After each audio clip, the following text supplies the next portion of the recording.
Hola, ¿cómo estamos? Bueno, en este video vamos a desarrollar y explicar un poco el Evangelio según San Mateo, el desarrollo y la importancia y de cómo se fue dando en la historia de la iglesia primitiva esa estructura, esa constitución de cómo se fue conformando. Bueno, el Evangelio según San Mateo ocupa un lugar privilegiado en la literatura cristiana antigua. Es el más citado por los padres de la iglesia, no solo de todos los evangelios, sino también de todos los demás libros del Nuevo Testamento. Está en el primer puesto Mateo, que es un dato constante, digamos. Mateo fue considerado durante muchos siglos el más antiguo de los evangelios, especialmente bajo la influencia de San Agustín. Y la catequesis siempre es preferible dar el Evangelio de Mateo a los recién convertidos y para la edificación de las comunidades en la iglesia antigua. Vemos un poco de cómo está estructurado, ¿no? El Evangelio. Unos privilegian, digamos, la exposición temática en torno a los 5 discursos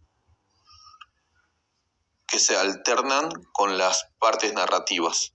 Otros subrayan el carácter estructurante de la expresión y los pasajes con los que tal haya de añadir, digamos, ¿no? O sea, el Evangelio de Mateo se divide en discursos, en 5 discursos. El primer discurso se interrumpe con la parte narrativa y después arranca el segundo discurso alternando con la parte narrativa. O sea, así se estructura, digamos, el Evangelio de Mateo.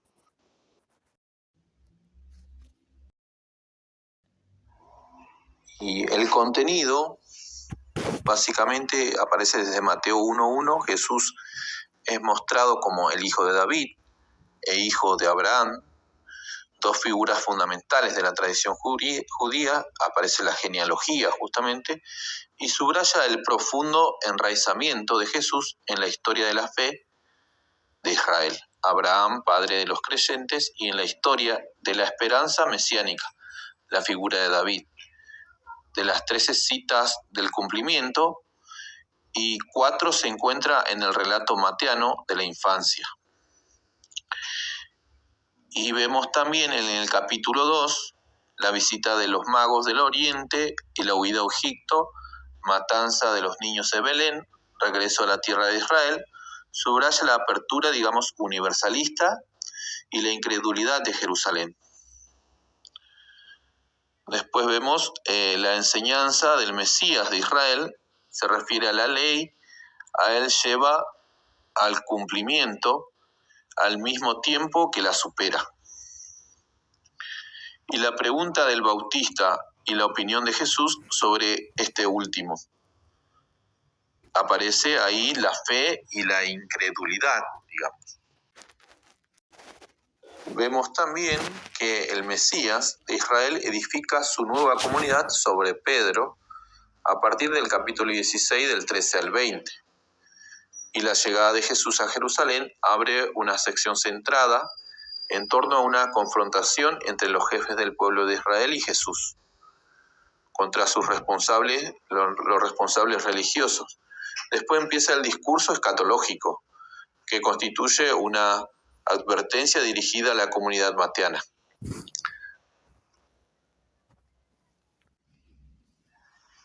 Y en Mateo vemos la muerte de Jesús como una propuesta en el marco de una interpretación apocalíptica de la cruz. Vemos el contexto histórico y el autor. El autor del primer evangelio se basa en el testimonio de Papías, transmitido por Eusebio de Cesarea en su historia eclesiástica 3, 39 y 16, que puede traducirse: Mateo reunió pues en lengua hebrea los logias de Jesús o los dichos de Jesús, y cada uno los interpretó según su capacidad. Bueno, el comentario de Papías No obstante, no se apoya en ninguna información histórica sólida. Pero sería muy sorprendente que un testigo ocular, en este caso el discípulo Mateo, utilizara una fuente secundaria del Evangelio de Marcos para redactar su propio relato. En cambio, del nombre por el que Leví pasa a ser Mateo, que aparece justamente en Mateo 9:9.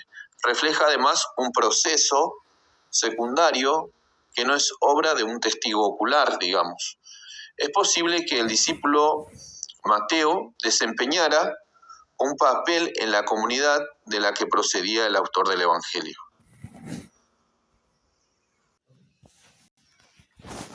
Vemos que Mateo utiliza a Marcos, datado hacia el año 70, como fuente. La imagen que ofrece del judaísmo es la de un bloque unido en torno a los fariseos, reflejo del judaísmo posterior al año 70 y es conocido por Mateo. La repetición de la expresión sus sinagogas, indicio de una separación consumada entre la comunidad matiana y la sinagoga farisea. La alusión a la persecución que refleja una situación de finales del siglo I. Acá lo que plantea es que justamente este evangelio fue escrito después del año 70 porque ya se ve una separación tajante del cristianismo primitivo con la sinagoga judía. Y esto recién se da después de los años 70. Después, estamos hablando del año 75-80 aproximadamente. Mateo y la tradición judía. La lectura del Evangelio de Mateo permite constatar la omnipresencia de tradiciones heredadas del judaísmo antiguo. El enraizamiento veterotestamentario del primer evangelio es en este aspecto muy significativo, la abundancia de las citas del cumplimiento. Mateo es igualmente un polemista virulento y contrario a los representantes oficiales del judaísmo. Los trata de serpientes o razas de víboras en algunos momentos. Acá vemos la fecha de composición y el destinatario. Mateo escribe su evangelio, son probablemente los miembros de una comunidad mayoritariamente judeo-cristiana que vive en Siria o tal vez en Antioquía, aproximadamente entre el año 80 y 90. Este grupo tiene su origen en las comunidades palestinenses y jerosolimitanas anteriores al año 70, compuesta por judíos que habían reconocido en Jesús al Mesías de Israel. En Siria, en contacto con los paganos cristianos, esta comunidad de origen judeo-cristiano se ve llamada a ampliar sus perspectivas teológicas.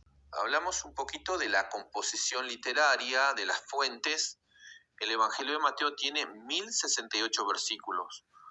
En el marco de la teoría de las dos fuentes, Mateo utiliza el Evangelio de Marcos, la fuente de la logia Q y las tradiciones propias de San Mateo. De Marcos toma 523 de los 661 versículos de este Evangelio, es decir, el 80%, lo cual constituye aproximadamente la mitad del Evangelio de Mateo. Mateo reúne los relatos de milagros que encontramos entre Marcos 1 y Marcos 6, en los dos capítulos, Mateo 8-9. La fuente Q se encuentra en Mateo esencialmente en los 13 primeros capítulos del Evangelio. Jesús a Marcos y Q, el Evangelio de Mateo contiene un cierto número de pasajes específicos. Además del relato de la infancia en Mateo 1-2, las tradiciones propias de Mateo están constituidas por la logia repartidos en diversos lugares de la narración, en particular en el Sermón de la Montaña. El cruce de las tradiciones. Mateo manifiesta una gran fidelidad, a la vez una gran libertad.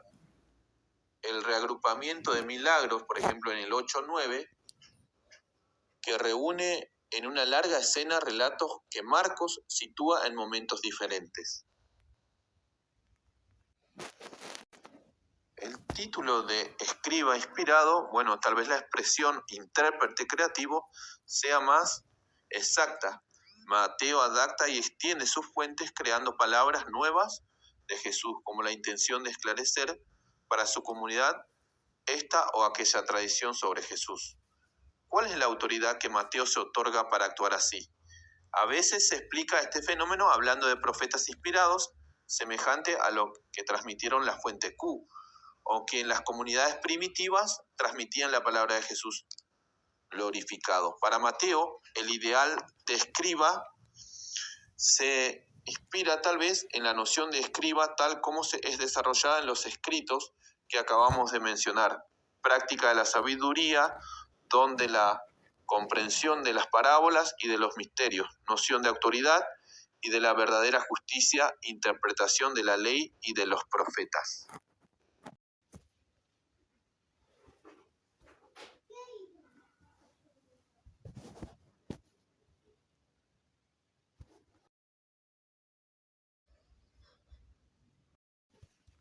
Habría en Mateo dos tipos de escribas: los escribas judíos, que han permitido la enseñanza de Moisés, y los escribas cristianos, tal vez maestros en la comunidad. Y vemos que hay las perspectivas teológicas que apuntan al particularismo y al universalismo.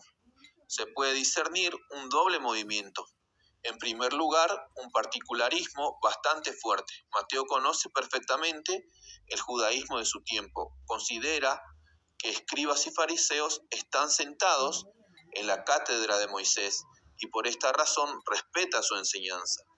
El Jesús que nos presenta no ha venido a abolir ni siquiera una iota de la ley, una letra de la ley.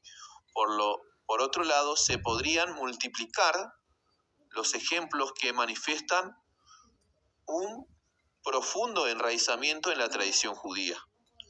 Por último, Jesús envía a sus discípulos solo a las ovejas perdidas de la casa de Israel.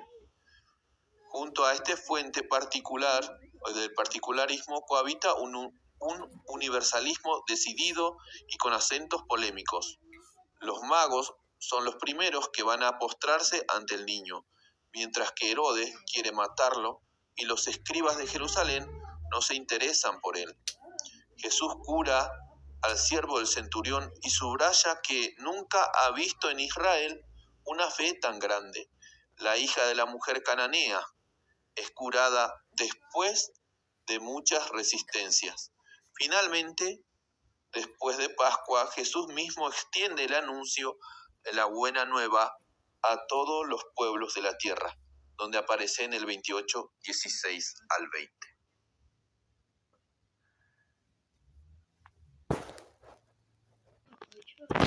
La cristología que presenta Mateo se interesa mucho más que Marcos por el misterio y por el contenido de la enseñanza de Jesús terreno. Cristología del Maestro. Para Mateo, Jesús de Nazaret es el Mesías de Israel. Esto manifiesta en su narración de tres maneras. El Jesús mateano es presentado dos veces como el enviado o como el que envía a los discípulos a la casa de Israel.